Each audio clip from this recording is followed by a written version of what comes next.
शकुनी जे हथिया चढ़ी आवे बरियतिया हो।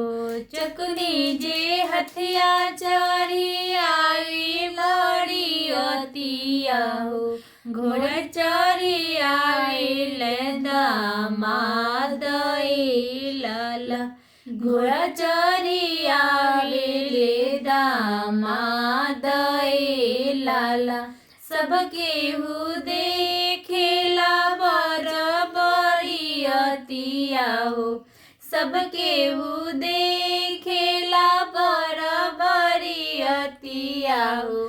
ससुर रेखे दामाद लाला।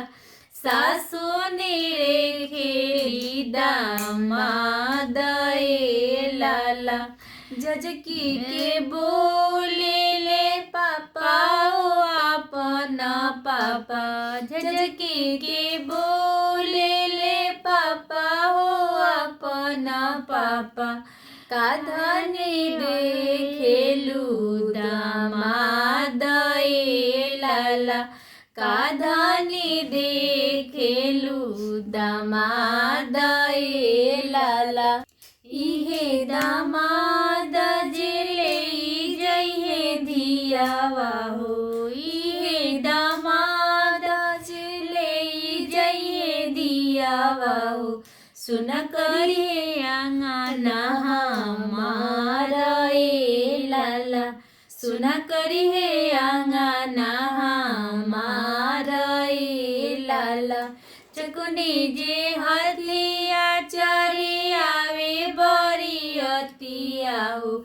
चकुनी जे हथिया चढ़ी आवे बरियतिया हो। घोड़ा चढ़ी आवे दामानोई लाला। कर चढ़ी आवे जी जाए लाला।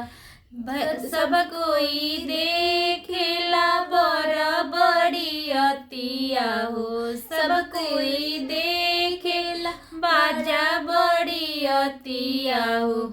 दीदी मेरे खेली बहनोई लाला। दीदी मेरे खेली बहनोई लाला।